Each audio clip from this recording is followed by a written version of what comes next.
일단 운전면허 딸 수 있냐고 딱 물으시면 일단은 가능한데요. 조건이 좀 있습니다. 뇌전증 발작의 증상이 일반적으로 1년 동안은 없는 잘 치료가 되고 있는 환자들은 운전면허를 딸 수 있다 이렇게 생각하시면 될 것 같습니다. 근데 이제 사실은 또 뇌전증 발작이라는 게 한 가지 타입만 있는 것이 아니고 증상의 그 심한 정도가 다양할 수 있잖아요. 그래서 만약에 이제 발작이라고 하더라도 그냥 뭐 전조 증상만 있다든지 의식에 영향을 주지 않는 아주 가벼운 증상인 경우에는 운전할 수 있고요. 또 일부 환자분들은 낮에는 뭐 주간에 깨어 있는 상황에서는 전혀 발작이 없고 수면 중에만 생기시는 그런 특정 타입의 뇌전증 환자분들이 계신데, 그런 경우에는 수면 중 발생하는 발작의 횟수는 상관이 없고 깨어있는 상태에서 발작이 없는 기간이 1년 이상이다 그러면 운전을 하실 수가 있습니다. 이제 새로 진단이 돼서 이제부터 약을 드시기 시작하시는 경우는 앞으로 향후에 1년 동안 증상이 없으면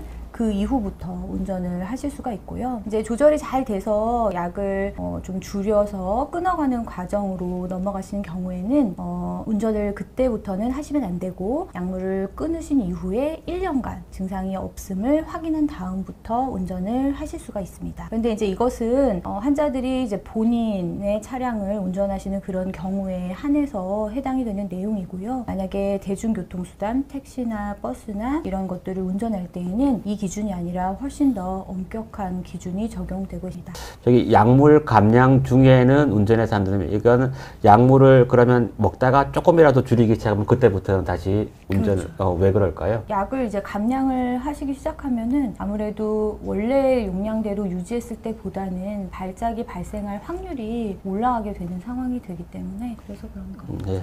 다른 병들은 보면 뭐 본인이 아프다든지 내가 어디가 불편하다 이런 거를 본인이 제일 잘 느끼는데, 뇌전증은 본인이 본인의 증상을 잘 인지하지 못하는 경우가 있기 때문에, 그래서 항상 그 담당 선생님하고 면밀하게 대화를 하시고 약을 잘 먹어야 됩니다. 네, 그렇죠. 이게 약을 잘 먹는 게 정말 중요할 것 같습니다. 그리고 이게 자기가 잘 모르고 있기 때문일 수도 있어서, 네. 자기는 경련이 없다고 해서 제가 운전 가능하다고 소견서를 써주는데 보호자분이 보기에는 깜빡거리는 경련이 있어서 사실은 면허의 대상이 안 되는 분도 있어서 일단 뭐 자기 건강에 대해서 좀 자만하지 않고 그런 게 필요해 보입니다. 주치의 선생님한테 내가 운전을 해도 되는 상황이 맞는지를 확인을 하시는 게 제일 정확하겠죠. 네. 그 뇌전증 환자가 경련 때문에 사고가 나고 이런 것들이 언론에 뭐 몇 번 이렇게 크게 보도가 되면서 뇌전증 환자분이 운전을 하는 것에 굉장히 이렇게 죄의식을 가질 수 있게 하는 건데, 사실은 외국에서 이렇게 크게 영광을 보면 뇌전증 환자가 운전을 해서 사고 낼 확률이 당뇨 환자보다 높지가 않아요. 사실은 당뇨 환자가 당뇨가 있다고 해서 운전하는 것을 제한을 하지 않듯이 뇌전증 환자도 잘 조절만 되면 당뇨 환자보다 위험도가 높지 않을 수가 있기 때문에 조절만 잘 되기만 하면 운전면허를 유지하고 취득하는데 문제가 없다고 그렇게 생각을 할 수 있습니다. 군대 문제인데요. 뇌전증 환자가 뭐 군대를 다 면제를 받는지 아니면 어떻게 되는지 항상 재검 이렇게 나오는 경우도 많은데, 저는 진단 기준을 만족하는 뇌전증 환자는 제 외래로 오면은 군대를 안 보내기 위해서 저는 최선을 다합니다. 뇌전증은 병역 면제 사유입니다.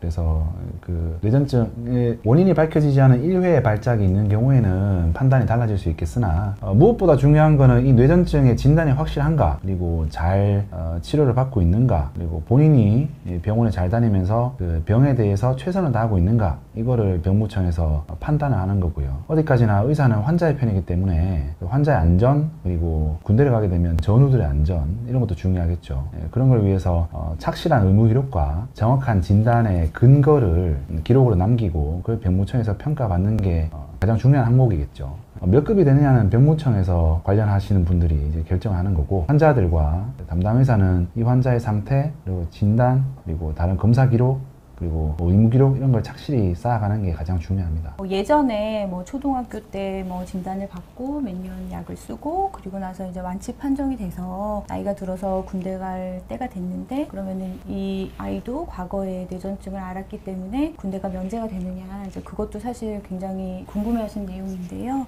이미 이제 치료가 다 종결이 되었고 완치된 뇌전증 환자의 경우에는 군대를 가실 수가 있습니다.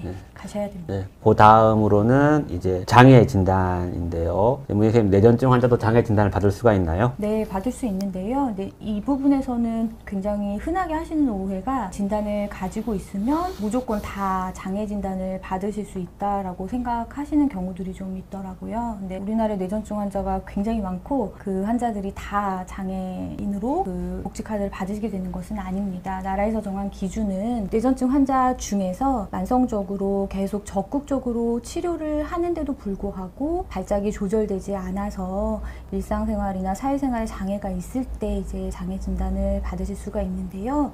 이거는 이제 아무나 장애 진단서를 쓸 수 있는 것은 아니고 6개월 이상, 최소한 6개월은 진료를 하면서 이 환자가 발작이 정말 조절이 안 되는지를 관찰한 의사가 쓸 수가 있고요. 그리고 장애 진단서 안에 의사 선생님이 직접 이 사람은 정도가 심하다, 덜하다, 몇 급이다 이렇게 작성하는 것이 아니라 장애 진단서와 환자의 의무 기록을 통해서 이 환자의 그 뇌전증의 심한 정도가 얼마인지를 판정을 해서 등급이 나오는 것이기 때문에 평소에 발작이 자주 있으셨는데 말씀을 이제 안 하시고 계시다가 나중에 이제 장애 진단이 필요한 상황이 돼서 사실은 제가 발작이 있었지만 말씀을 그때 못 드렸었어요 이렇게 하게 되는 경우에는 이게 판정이 잘 받지 못하고 불이익을 받으실 수가 있어서 그 부분이 조금 강조가 되어야 되는 부분인 것 같습니다. 진단되고 1년도 안 된 환자는 이제 장애 진단을 받을 수가 없어요. 왜냐하면 치료를 충분히 해서 이게 이제 만성적이고 지속적이다라는 기간을 채우려면 최소 2년 이상은 뇌전증으로 치료를 받으신 기록이 있어야 되고요. 그리고 2년 내내 계속 똑같은 약을 쓰면서 발작이 계속 조절이 안 된다. 그거는 이제 적극적인 치료를 했다고 볼 수가 없기 때문에 지속적으로 새로운 약물을 시도하고 약물의 용량을 올리고 하는 등의 그런 적극적 치료의 행위가 의무기록상에서 증명이 되어야 하고요. 또 환자가 약을 잘 먹지 않아서 발작이 자꾸 재발하는 경우는 해당이 되지 않기 때문에 실제로 환자가 약을 잘 먹고 있는지에 대한 증빙을 할 수 있는 도 있으면 도움이 됩니다. 그다음에 이제 발작을 중증 발작과 경증 발작으로 나눠서 이제 몇 회가 있나 이렇게 따지는 것들이 있는데 좀 복잡하기는 한데 어쨌든 좀 생각보다는 자주 좀 발작이 있어야 장애 정도가 심한 장애인으로 판정받으실 수가 있고 장애 정도가 심하지 않은 장애인도 생각보다는 많은 발작의 횟수가 필요해서 이 부분은 이제 주치의 선생님하고 상의하셔서 제가 장애 진단을 받을 만큼 이제 되는지를